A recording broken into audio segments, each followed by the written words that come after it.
Good morning student.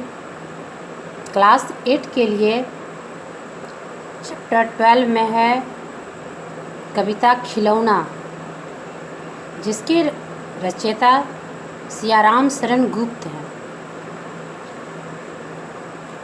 खिलौना से ही आपको पता चल गया होगा आखिर ये बच्चे का मन बहलाने की चीज़ है, बच्चे को खुश करने का चीज़ खिलौना। अरस्तु एक दार्शनिक थे। उन्होंने यह पंक्ति लिखा है कि प्रसन्नता हम पे निर्भर करती है कि हम किसी वस्तु को देखकर कितना खुश हो सकते हैं। यह हमारी आंतरिक भावना है। प्रसन्नता हम पर निर्भर करती है। कहने का अर्थ यही हुआ कि किसी भी वस्तु या व्यक्ति को देखकर हमें खुशी की अनुभव होती है। यह हमारे आंतरिक भाव का परिचायक है। मैं तो लूँगा वही खिलौना, मचल गया दीना का लाल, खेल रहा था जिसको लेकर राजकुमार उछाल उछाल। व्यथित हो उठी माँ बेचारी, था स्वर्ण निर्मित वह तो, खेल इसी से लाल नहीं है राजा के घर भी यह तो। बच्चा माँ से जिद करता है कि माँ मैं जब भी लूँगा तो वही खिलौना लूँगा। मचल गया दीना का लाल, मचल मतलब होता है यहाँ विकल हो उठा, दीना का लाल, खेल रहा था जिसको लेकर राजकुमार उछाल उछाल। वह वैसी खिलौना लेना चाहता है जिसको कि राजकुमार ने उछाल उछाल कर खेल रहा था। अब यहाँ कहा गया है कि व्यथित हो उठी माँ बेचारी। व्यथित का अर्थ यहाँ है कि मन में वैसी व्यथा, मन में वैसा कष्ट जो सहा नहीं जाता है। था सुवर्ण निर्मित वह, यहाँ एक विस्मयादि बोधक का चिन्ह लगा हुआ है कि वह जो खिलौना था वह सोने से बना हुआ था। स्वर्ण निर्मित, स्वर्ण का अर्थ सोना होता है और निर्मित का अर्थ बना हुआ होता है। खेल इसी से लाल नहीं है राजा के घर भी यह तो। कहती है कि तुम इसी से खेल लो, यह तो राजा का घर नहीं है। राजा क्या घर नहीं। अब बच्चा भी यह बात कहते हुए लेखक ने लिखा है, वहाँ विस्मयादि बोधक का चिन्ह लगाए हैं कि राजा का घर नहीं। नहीं नहीं माँ, मुझको मत, तू मुझको बहकाती है, तुम मुझको यह बहकाती है कि यह राजा का घर नहीं है। क्योंकि घर जो है वह हर को बहुत प्यारा होता है। हर लोग अपने घर को बहुत पसंद करते हैं। बच्चे चाहे माँ जैसी भी हो, बच्चे के लिए माँ ही सब कुछ होती है। वह माँ को दुनिया की सबसे अनमोल चीज़ समझता है। इस मिट्टी से खेलेगा क्यों राजपुत्र तू ही कहती हो। माँ तुम तो हमको राजपुत्र कहती हो, तो मैं फिर इस मिट्टी के खिलौना से कैसे खेलूं। तुम ही तो मुझे राजपुत्र कहती है और घर के मायने में कहती हो कि यह राजा का घर नहीं है। बच्चे कितने भावुक होते हैं, बच्चे के मन में कितने तरह तरह के प्रश्न उठते हैं। रचयिता इसी बात को इस खिलौने के माध्यम से सामने रखा है। फेंक दिया मिट्टी में उसने मिट्टी का गुड्डा तत्काल। अब बच्चा कितना स्वभाव से जिद्दी होता है, इसको बताया गया है कि फेंक दिया मिट्टी में उसने। बच्चा ने उस खिलौना को उठाकर फेंक दिया।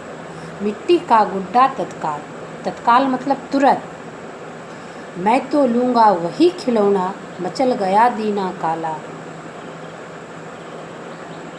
है, बच्चा जिद कर देता है कि मैं वही खिलौना लूँगा। जो मैंने देखा राजकुमार, मचल गया दीना का लाल। अब बच्चे को यह संकेत दिया जा रहा है कि हर माँ अपने बच्चे को हर खुशी देना चाहती है। बच्चे का जिद जो है यहाँ माँ को व्यथित कर रहा है। माँ के पास जब साधन ना हो तो बच्चे को समझना चाहिए कि वैसा जिद हम ना करें जिससे मेरी माँ दुखी हो जाए। रचयिता ने यहाँ बच्चे को भी संकेत दिया है कि आप जिद ना करें। माँ अपने भाव वेश में जो आपको मिट्टी का खिलौना दे रही है, आपके लिए वही स्वर्ण से बढ़कर है, क्योंकि वह माँ के दिया हुआ हाथों से खिलौना है। यहाँ बच्चे की भाव को यह संकेत के माध्यम से बताया जा रहा है कि कुछ बच्चे स्वभाव से बहुत हट्टी होते हैं, जिद्दी होते हैं। इसलिए आपको इस कविता के माध्यम से गौर करना चाहिए। मैं तो लूँगा वही खिलौना, मचल गया शिशु राजकुमार। वह बालक पुचकार रहा था पथ में, जिसको बार बार माँ कहती है, और बच्चा वही जिद पे अड़ा रहता है कि मैं जब भी लूँगा तो वही खिलौना लूँगा। सियाराम शरण गुप्त ने इस कविता के माध्यम से माँ और बच्चों के अथाह प्रेम को प्रकट किया है कि माँ जो होती है वह बच्चे की हर उम्मीद को पूरा करने के लिए जी भर प्रयास करती है। लेकिन जब बच्चे बहुत जिद्दी हो जाते हैं तो माँ अपने आप को कोसती है कि माँ होकर भी मैं अपने बच्चे को इस तरह दुखी देख रही हूँ। इसलिए माँ व्यथित हो जाती है, चिंतित हो जाती है। तो बच्चों, इस कविता के माध्यम से जो आपको यहाँ सीख दी गई है कि आपके पास जो संसाधन हैं, आपके पेरेंट्स जिस तरह से आपका परवरिश करना चाहते हैं, उस तरह से आपको उसमें सहयोग देना है। जिद करके अपने पेरेंट्स को व्यथित ना करें, दुखी ना करें, क्योंकि हर कोई माँ पिता यह चाहते हैं कि मेरे बच्चे खुश दिखें। यहाँ एक छोटा सा खिलौना से उदाहरण दिया गया है, लेकिन आपके जीवन में बहुत सारी आवश्यकताएं होगी और बहुत आवश्यकताओं को माँ पिता के द्वारा पूरी किया जाता होगा।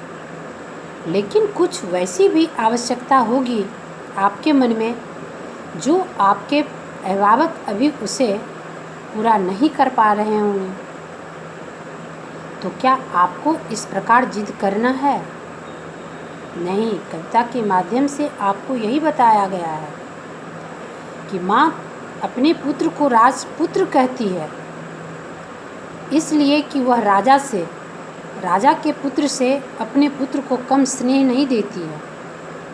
भले ही राजा अपने बेटे को सोना के खिलौने से खेलने देता है और इसकी माँ मिट्टी के खिलौने से खेलने दे रही है, भावना सेम है। खिलौना के प्रति श्रद्धा जो है माँ की उतनी ही है जितना सोने के खिलौने के प्रति होता है। बच्चे को इस बात को समझना है कि हमारे माँ पिता जो हमें सहयोग दे रहे हैं वह काफ़ी हमारे लिए है। हमें दूसरे का नकल नहीं करना है, दूसरे की नकल को कर हमें माँ पिता को परेशान नहीं करना है। वह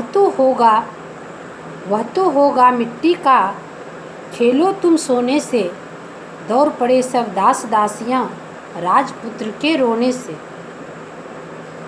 वह तो होगा मिट्टी का, खेलो तुम सोने से, दौड़ पड़े सब दास दासियाँ राजपुत्र के रोने से।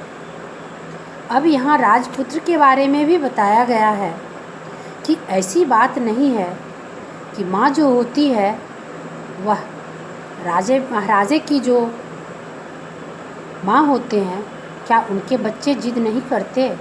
उनके बच्चे भी जिद करते हैं। तो यहाँ गरीबी और अमीरी को थोड़ा सा इसलिए बताया गया है कि खिलौना एक है, दोनों बच्चे का मन बहलाने वाला है, लेकिन बच्चे में यह एहसास होता है कि वह सोने का खिलौना है और यह मिट्टी का है। दोनों बच्चे जिद करते हैं, कभी हो न हो राजपुत्र जो हैं उसे वह सोने का खिलौना अच्छा ना लगे, वह सजीव खिलौना खेलना चाह रहा है, सजीव घोड़े से खेलना चाह रहा है। तो उस समय जब वह जिद करता है तो उसके राज दरबार में जो दास दासियां रहते हैं वह दौड़ कर जाते हैं माँ से करने के लिए कि देखिए राजपुत्र जिद कर रहा है। बच्चे के भाव को बताया जा रहा है कि बच्चे स्वभाव से कुछ जिद्दी होते हैं। यहाँ गरीबी और अमीरी को उनके माँ पिता के लिए व्यथा है, बच्चे के लिए नहीं। बच्चे दोनों जिद्दी होते हैं। इसलिए इस भावना को समझकर आप अपनी माँ और पिता से जिद न करें। धन्यवाद।